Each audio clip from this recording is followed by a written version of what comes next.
Perfecto, ¿no? Enviándoles un saludo caluroso desde la ciudad de Cartagena de Indias. Complacidísimo de estar aquí, agradecidísimo y honradísimo por esta invitación. Quiero también pues agradecer a las organizaciones a las que pertenezco que permiten este espacio para estar acá. Eh, no estoy viendo la presentación, Mauricio. Sí, te estaba poniendo en cuadro principal y ahora ahí estamos.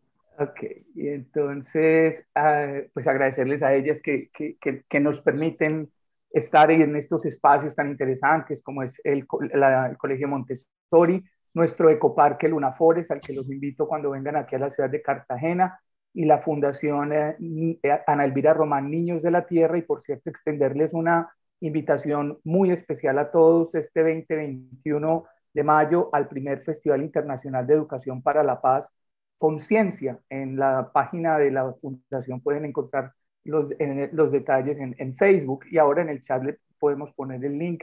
Es un evento muy bonito que va a tener la Fundación Ana Elvira Román. La siguiente, por favor, Mauricio. La siguiente, gracias. Eh, Quería rendirle un homenaje a esta red tan hermosa que tienen ustedes de STEM Latinoamérica. Y pensando en ello, se me ocurrió la cesta, la cestería. Es un elemento, un común denominador de todas nuestras culturas ancestrales, es un elemento común. Y lo traje porque ya en sí la cestería, ese tejido, nos invita a pensar en comunidad. Y eso está en la cosmología de nuestros pueblos ancestrales. Con una sola hebra de tejido vegetal se construye un volumen, un artefacto, una gran unidad, y eso es lo que es el sentido comunitario. Vemos cómo además en todos nuestros países están representadas una variedad de culturas. No soy un experto en cestería, esto fue una búsqueda, así que un ejercicio que hice para esta presentación en Google de mirar estas distintas cestas en cada uno de nuestros países, y encuentro cosas maravillosas. Y entonces se me ocurre que esto es un poco lo que hacemos nosotros desde la educación STEM, ¿no? Una temática que puede ser susceptible de ser vista desde la ciencia, la biología de esas fibras naturales, la ingeniería, porque hay unos artefactos construidos en este tejido espectaculares, la tecnología que hay detrás de cada uno de estos artefactos, y la matemática, porque aquí vemos, por ejemplo, el tema de los fractales a través de estos tejidos. Entonces, es un poco, y yo invitaría a que le pusiéramos una A ese STEM, que es arte, ¿no? Y aquí también está confluyendo el arte. Entonces, esta sea como el tema central, y es reconstruir ese tejido, ese tejido común, ese hilo de vida que nos va a devolver al origen, al origen de ser comunidad. Porque hoy lo que puede estar pasando es que podríamos hacer una cesta de Legos y hasta reproducir esa misma figura, pero si pusiéramos un contenido dentro de una cesta de piezas de Lego, la cesta se desfondaría, mientras que hecho con una única hebra en un gran tejido, esa cesta tiene una capacidad especial. Entonces, hoy quizás somos un poquito individuos y no comunidad. La siguiente, por favor. Y aquí traigo precisamente esta cita del filósofo Nuccio Ordine, italiano, que nos plantea que en situaciones como la que estamos viviendo actualmente en toda la humanidad, esas situaciones no pueden ser derrotadas por un solo individuo, son situaciones que tienen que ser derrotadas en comunidad. La siguiente. Y además, desde el año pasado, en un informe muy importante que emitió la WWF, nos llamaban la atención diciéndonos que había una grave situación de pérdida de la diversidad a nivel planetario, y esto se debía precisamente porque había una fractura de nuestra relación con la naturaleza. Y una de las cosas que más nos preocupa es precisamente cómo hemos ido poco a poco encerrándonos, y ahora más literalmente encerrándonos en jaulas de concreto, alejándonos de la naturaleza. Y hay autores como Richard Loup, por ejemplo, que hacen un llamado de atención sobre el desorden de falta de naturaleza y evidencia y muy fehaciente que hay una relación directa de ese desorden de falta de naturaleza con problemas y con deficiencias y problemas de aprendizaje en la infancia. La siguiente, por favor. La siguiente, Mauricio. Ok. Ya desde el año 2000, la UNESCO hace un llamado a la comunidad internacional de acercar el individuo a la ciencia, de trabajar en una cultura científica, no esperando que nos volvamos todos los ciudadanos unos científicos, no, pero sí entender la ciencia, comprender su mensaje, ser parte de la solución de graves problemas que aquejan a la humanidad, no estar desconectados de ella. Aquí sorprende, por ejemplo, que en pleno siglo XXI hay grupos que siguen la creencia de que la Tierra es plana, o políticos importantes que dijeron que el cambio climático era una payasada y se atrasó la agenda de mitigación de efectos del cambio climático. Entonces, ese es un primer punto importante en ese trasegar de la UNESCO a través de incorporar la ciencia abierta en su discurso. La siguiente. Correcto. Y en 2015 ya nos habla específicamente de la ciencia abierta y participativa como una forma de que ese ciudadano se apersone, haga parte, sea parte del proceso de investigación de la mano del científico. La siguiente. Y conecta también ese mismo informe con el Objetivo de Desarrollo Sostenible número 4, de educación de calidad, diciendo que el acercar al ciudadano a la ciencia abierta va a incidir en el alcance del objetivo número 4, educación de calidad. Y para esa misma época, en 2015, es que se firma el acuerdo de Manaos, en donde se hace un primer balance a nivel de América Latina de importantes actividades en monitoreo participativo y se empieza a poner en la agenda de la región el tema de la ciencia abierta y participativa y de la ciencia ciudadana. Pero observen ustedes acá que la ciencia ciudadana es apenas un aspecto de ese gran ecosistema que es la ciencia abierta. Ahí también está el hardware abierto, los recursos abiertos, la data abierta, en fin, es un gran ecosistema. La ciencia ciudadana es uno de ellos. Adelante, la siguiente. Entonces, en términos generales, ¿qué condiciones tiene que tener digamos, un proyecto para hacer ciencia abierta y participativa?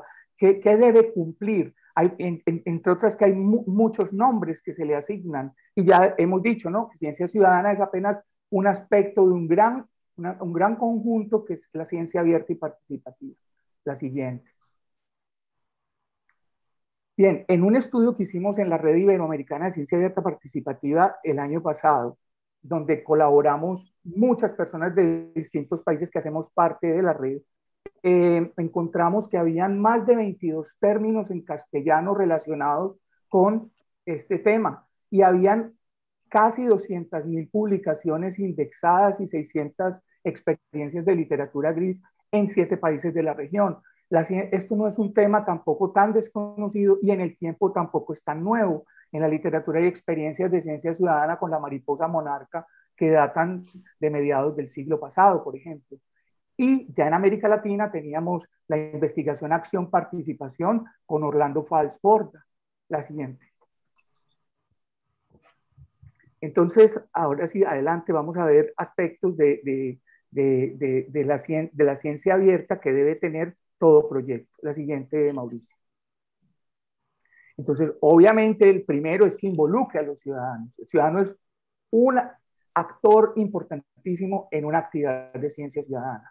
Ahí, por ejemplo, está citada una herramienta hoy muy utilizada por las personas que hacen avistamiento de aves, el Laboratorio de Ornitología de la Universidad de Cornell, realmente es un pionero en el tema de la ciencia ciudadana y pone al servicio de la comunidad esta plataforma eBird, donde todos estamos con nuestras observaciones contribuyendo a expandir la frontera del conocimiento en el tema ornitológico mundial. La siguiente. Otro aspecto importante es que tiene que producir un resultado científico y es precisamente a partir de los protocolos rigurosos que hacen los científicos y que ponen al servicio de ese ciudadano, y ese ciudadano a su vez, siguiendo ese protocolo riguroso, produce una data que es confiable para la ciencia.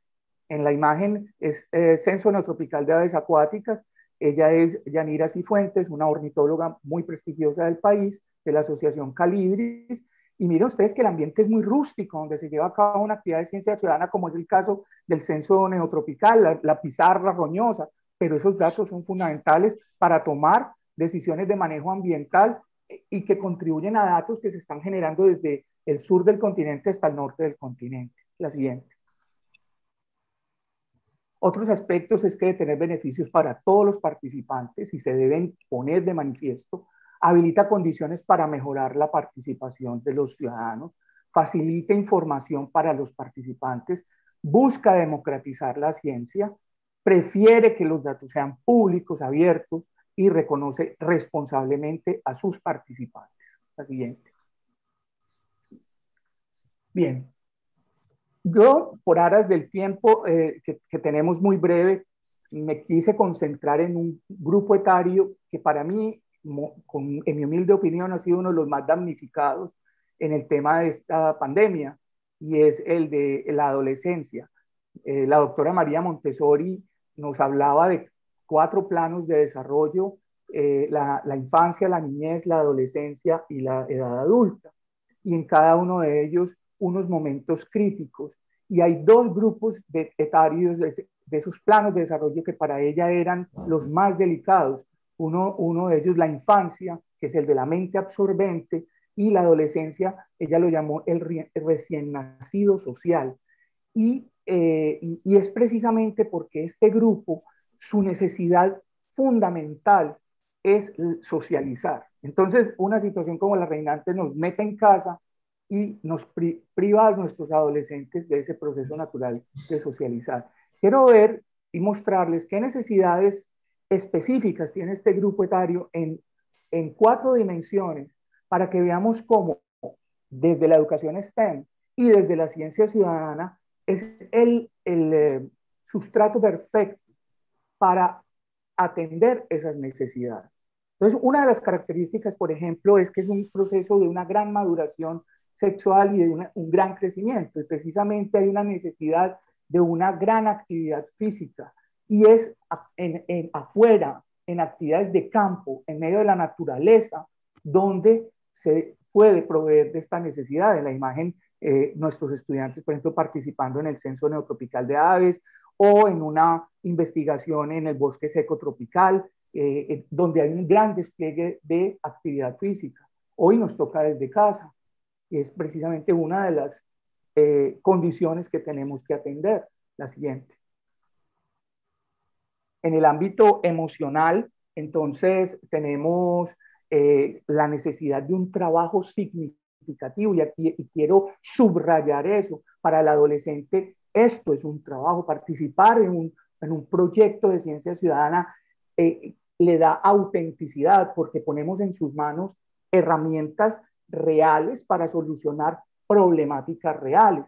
Y además, que si lo hacemos desde una integración de saberes, como es la propuesta STEM, el proyecto es aún más robusto, porque está atendiendo todos esos aspectos. Miren ustedes en las imágenes, esos estudiantes nuestros están en ese momento consolidando los datos que se obtuvieron en la canoa, para luego compartirlos con todos los participantes del censo en ese proceso de consolidación. Y en la imagen superior, en el bosque seco tropical real del Ceibal, donde la Fundación Tuti tiene su reserva, y ahí estábamos todos embrujados porque los mosquitos no nos dejan. Eso es trabajo real, con propósito real. La siguiente.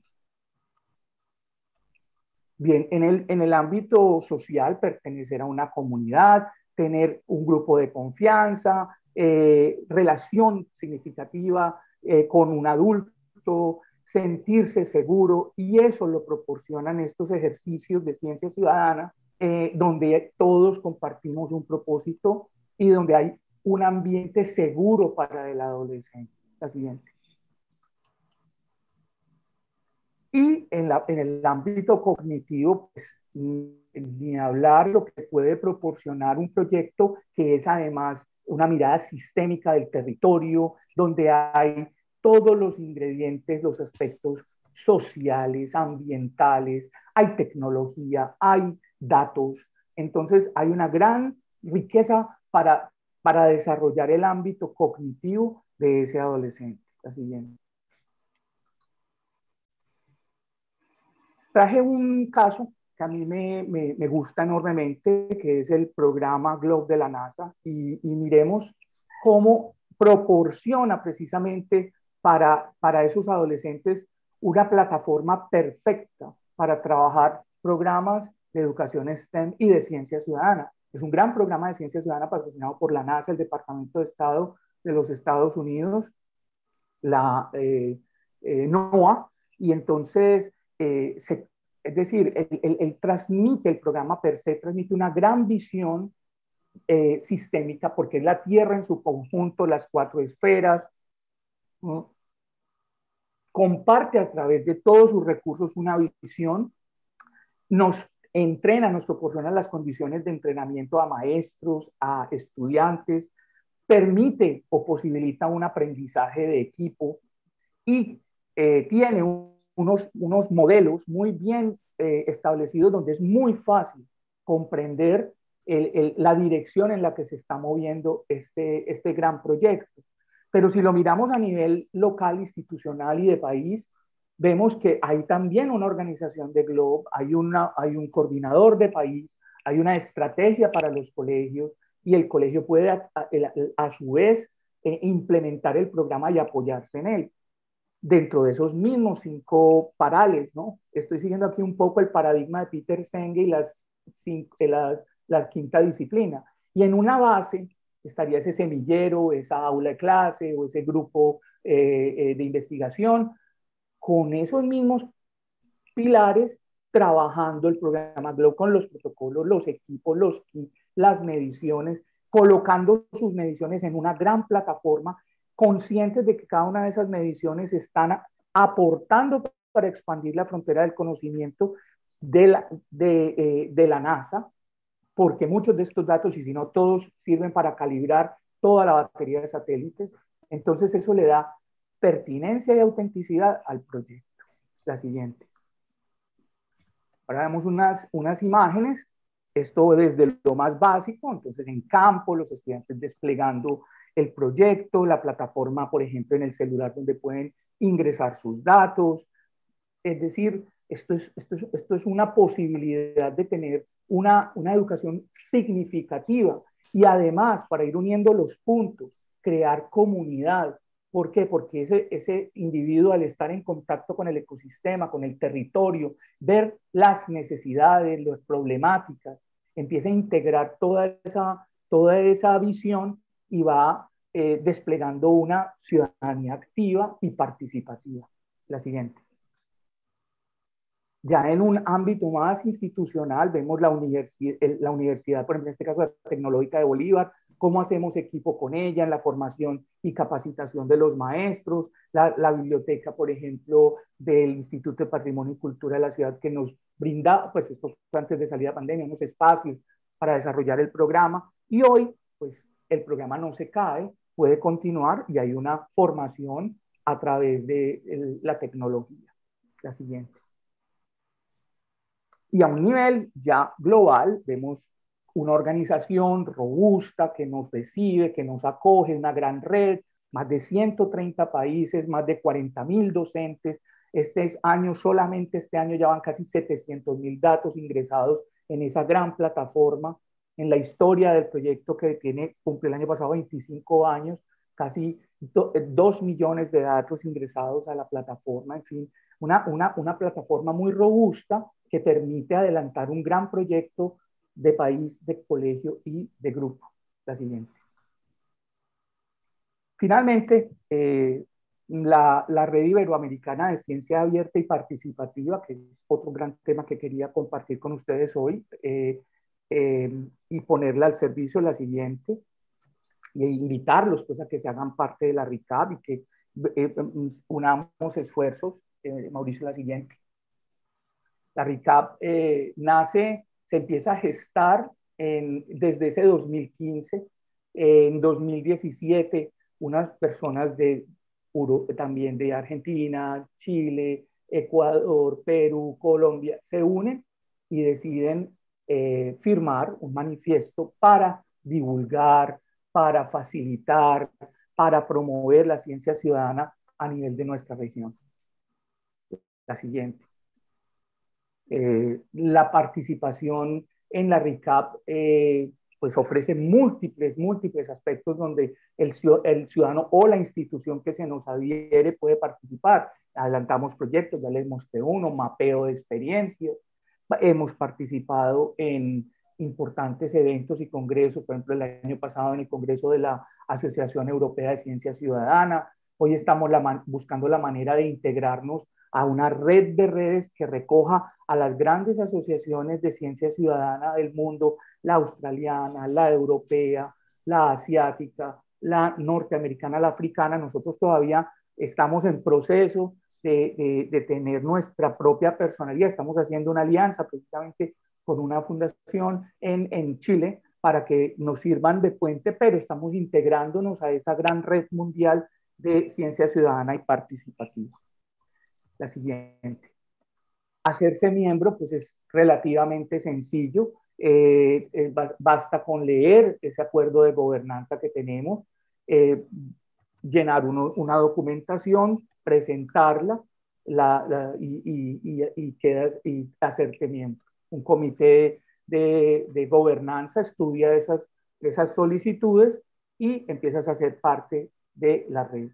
¿Qué podemos hacer en la red? Tenemos un foro donde compartimos interesantes debates, grupos de trabajo donde voluntariamos nuestro trabajo, valga la redundancia, gobernanza, comunicaciones, mapeo. Hay otros grupos itinerantes de acuerdo al evento. Por ejemplo, el año pasado, para participar en este Congreso Europeo, nos formamos un grupo de trabajo.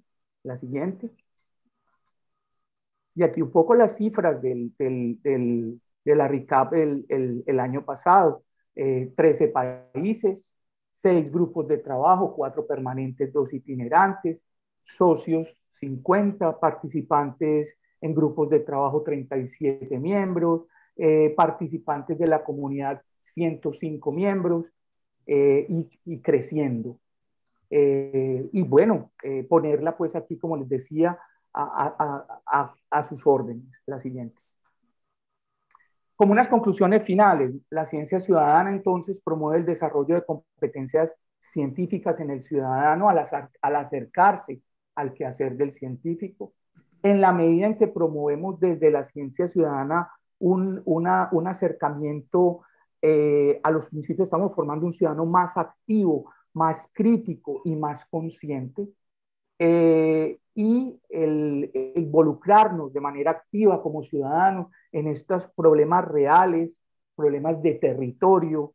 Entonces, de alguna manera es conectarnos entre todos y volver al origen, que es lo que nos invita, esas cestas que mostré al comienzo, a ese único tejido que nos da forma como comunidad, y despertar esa conciencia comunitaria de la que nos hablaba la doctora Montessori y basada en el principio del bien común, la generosidad y el amor. La siguiente, ya para terminar, ahí estarían mis coordenadas y de nuevo muchísimas gracias por permitirme este espacio y compartir con ustedes estas experiencias y estas vivencias sobre la ciencia ciudadana. Muchas gracias. Muchas gracias a ti, Juan Felipe. Muy interesante presentación que aprovecho de comentarles que terminada esta reunión les voy a enviar a todos la presentación general de la reunión de hoy, incluida también la presentación de Juan Felipe con sus datos para que quienes deseen contactarlo de manera más bilateral, personal, lo puedan hacer. Te agradecemos también, Juan Felipe, por haberte ajustado al tiempo. Sé que no es fácil y ha sido muy contundente la presentación y tenemos todavía unos minutos para preguntas y comentarios que puedan haber. ¿Ah? Ahí yo voy a ver aquí el chat. Pueden hacer sus preguntas a través del chat o comentarios o también pedir la palabra para si alguno tiene alguna pregunta en específico que hacer. Estoy revisando yo el chat en estos momentos y eh, además de comentarios de agradecimiento y felicitaciones por tu presentación, no veo alguna pregunta específica. Voy a dejar de compartir pantalla para poder ver las pantallas y veo a Pilar ahí que tiene una mano levantada. Si hay algún otro que pueda también hacernos saber ahí que quiera también hacer alguna pregunta o colocar el signo ahí de la manito en la pantalla y así nos ayudan. Adelante, Pilar. Muchas gracias, Mauricio. Muchas gracias, Juan Felipe. La verdad es que es muy emocionante el trabajo que ustedes hacen. Es entusiasma hasta la emoción, como te digo, y eso de conectarnos y volver al origen como latinoamericanos, despertar la conciencia comunitaria y de bien común es lo que realmente necesitamos hoy día. Si bien es cierto, nosotros estamos tratando la problemática de cambio climático, sin esta visión y actitud humana no lo vamos a lograr. Por lo tanto, yo te invito a ser parte de nuestra conferencia aquí y ahora.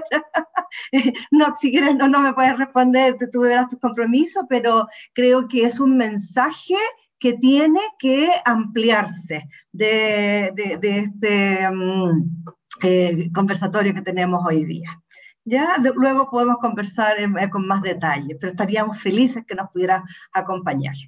Pilar, es con Gracias. todo gusto. La verdad es que sí, tenemos es que volver al origen. El tema de las cestas, uno tiene que darle crédito al que lo tiene. Escuchaba yo a un gran sabedor ancestral de una tribu guaraní en una presentación y él hacía esa metáfora de la cestería y de ese único tejido que nos une. Y la verdad es que yo creo que lo hemos perdido. Estamos viviendo un momento de un individualismo que es el que no nos permite darle en la nuez a los problemas graves que nos está quejando, que están aquejando al planeta.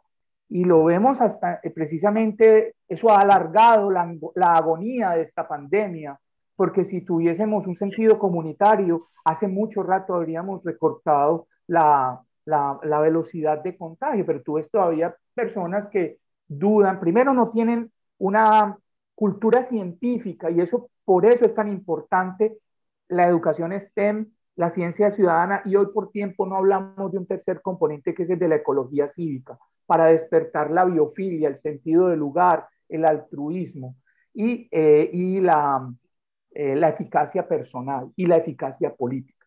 Entonces, ese individuo necesita tener definitivamente, primero, más cultura para entender el mensaje de la ciencia, hacer caso de él, y mayor generosidad para trabajar con otros en la solución de los problemas que nos aquejan como civilización.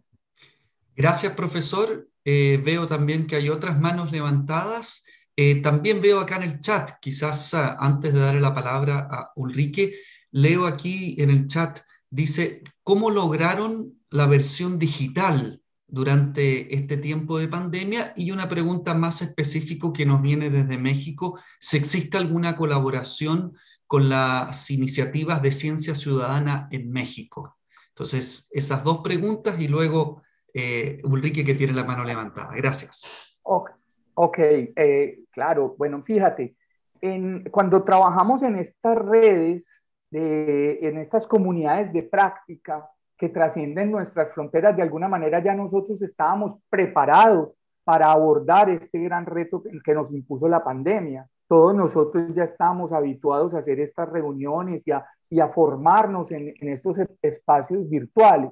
Entonces, En ese sentido, lo que hemos traído es esas experiencias a la vida diaria, a montar la actividad desde las casas y desde los computadores. Nosotros, por ejemplo, Global Big Day, que lo tuvimos el sábado, es una actividad, una iniciativa del Cornell Ornithology Lab.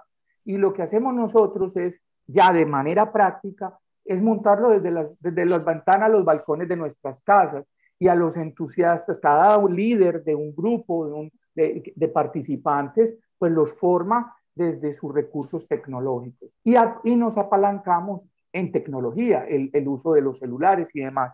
Entonces, nos hemos apañado con lo que tenemos, pero afortunadamente pues tenemos estos dispositivos digitales que nos han permitido conectarnos. Proyectos colaborativos con México, se me vienen a la cabeza varios. Tenemos, por ejemplo, la plataforma Naturalista México, Naturalista Colombia, ya Naturalista Chile. O sea, nos une una gran familia de iNaturalist, que es esta gran plataforma de la Academia de Ciencias de California. Y en esa plataforma somos hermanos en un sentir común por la naturaleza. Podemos hacer, el cielo es el límite de los proyectos tan hermosos que podríamos hacer allí, curando nuestras especies, subiendo catálogos de vida silvestre, compartiendo esos saberes. Entonces hay unos recursos infinitos. Y en el programa GLOBE de NASA, que es el ejemplo que traje hoy como un caso de estudio, pues el programa está diseñado y tiene todos los recursos para conformar redes de trabajo colaborativo con nuestros pares. Muchas gracias, Juan Felipe. Nos quedan todavía un par de minutitos y antes de pasar al otro tema, Ulrike, te damos la palabra. Sí, muy cortito, pero he tomado muy atenta nota, Juan Felipe, y creo que nos pasa a muchos por la cabeza en este momento y por el corazón la idea de escuela, comunidad y territorio. Eso que tú enfatizaste tanto, ¿no es cierto? El conocer dónde estamos con otros, dónde estamos viviendo y con quiénes estamos conviviendo en flora y fauna y seres humanos, en ese digamos, camino de comprender cómo equilibrar también, ¿no es cierto?, nuestra existencia en un espacio geográfico. Y lo bonito de cómo escuela, comunidad y territorio se enlaza con otras tantísimas iniciativas que son todos grupos de trabajo que tienen un denominador común y un interés común por participar. Yo creo que aquí esto de la ciudadanía activa para nosotros es un mensaje fortísimo, porque finalmente lo que queremos con todo nuestro quehacer como red es llegar precisamente a los individuos para invitarlos a trabajar colectivamente. Y esto de verdad que lo enunciaste muy claramente y muchas gracias. Creo que todos queremos enlazarnos, si no lo estamos ya. Gracias, Ulrike, qué lindas palabras. Me reconforta mucho que me digas eso, porque es un sentir que tenemos de despertar ese espíritu comunitario, esa conciencia de la comunidad. María Montessori nos hablaba desde la educación cósmica y la educación para la paz. Primero, que cada uno de nosotros tiene que buscar una misión cósmica, y dos, que debemos despertar 4 grandes conciencias: la conciencia de sí mismo, la conciencia del ambiente, la conciencia de la comunidad y la conciencia de la cultura. Entonces, cuando tenemos esa mirada sistémica, integral, holística, los proyectos de territorio se vuelven proyectos mucho más robustos, porque no tienen una única mirada. Y a eso nos insta, aquí están las personas del Ministerio de Educación Nacional y Medio Ambiente este año, por ejemplo, nos están invitando a que los proyectos ambientales escolares, que en Colombia es decreto, tengan esa resignificación y esa mirada integral y mirada de territorio, que nuestros estudiantes, que ya son ciudadanos activos, un niño en 5º grado ya ha cambiado 4 veces de celular, y eso ha generado materiales raros, depósito de baterías, sociedad de consumo, bueno, en fin, ya somos consumidores importantes a temprana edad. Esos niños también los afecta el cambio climático, también los afectan las problemáticas mundiales. Luego ellos también pueden ser parte de la solución desde sus capacidades, respetando lo que les cabe en la mano, como decía María Montessori, lo que le podemos poner en la mano. Muchas gracias nuevamente, Juan Felipe. Muy interesante. Veo también ahí que Paola Pino también tiene una pregunta que hacer y con eso vamos cerrando, terminando para darle el pase a Pilar Reyes. Adelante, Paola. Gracias, Mauricio. Juan Felipe, gracias por tu participación y me quedo dando vuelta el concepto que diste así un poco al pasar sobre la ciencia cívica. ¿Y por qué lo traigo a colación? Porque también tuvimos otro pero genial invitado que nos habló, Néstor Treviño, que también nos habló un poco de la necesidad de unir todo lo que es la educación cívica con el tema de la ciencia. Entonces, y tú lo vuelves a traer a colación, o sea, a colación decimos en Chile, lo vuelves a poner sobre la mesa. Entonces, ¿de qué manera estamos uniendo todo lo que, y además estamos en pandemia, además estamos viendo movimientos sociales en toda Latinoamérica? Entonces, bueno, ¿de qué manera todo este tema cívico que es tan fundamental podemos apoyarlo a partir de la ciencia y establecer un nuevo concepto? Qué interesante pregunta, Paola. Voy a hacer puñal para mi propio pecho, como dicen en mi tierra.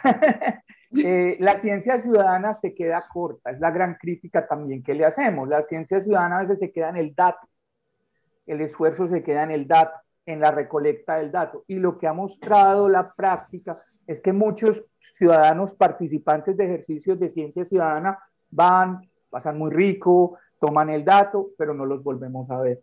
No estamos despertando allá en el individuo una llama que permanezca encendida. Entonces ahí entra una rama muy interesante, hay un grupo que trabaja muy fuerte en ello, que es el Laboratorio de Ecología Cívica de la Universidad de Cornell, que lo dirige la doctora Marianne Krasny. Y ellos vienen trabajando en este concepto de ecología cívica, que es formar lo que en inglés se llama stewards. De hecho, tenemos un grupo en América Latina, hay 2 chilenas, una uruguaya, estoy yo. Estamos trabajando con 2 personas del Laboratorio de Ecología Cívica en bajar esos conceptos al castellano, porque es la hora que no hemos podido encontrar una definición perfecta de la palabra steward en castellano, porque si tú lo traduces es como mayorazgo y no hace ningún sentido. Entonces ahí hemos pensado como en gestores socioambientales, porque es ese gestor, ese que hace mover el proceso de A a B. Entonces, en esa ecología cívica se despierta, primero, ese espíritu de gestor ambiental. 2, la biofilia. 3, el sentido del lugar, el amor por el territorio, el altruismo. Y en estos factores de cambio, lo que se denomina la eficacia personal, el tener esas pequeñas batallas que me posibilitan a enfrentar retos y batallas más grandes. Y llega un momento en que con mi comunidad, con mi equipo, con ese grupo, desarrollo ese capital social que es la confianza y aparece entonces la eficacia política, que es la eficacia de grupo para generar cambios más grandes. Entonces, sí, definitivamente esa combinación ecología cívica y ciencia ciudadana es súper potente y esa es la que hay que buscar y esa es la que estamos nosotros trabajando en estos proyectos en el territorio.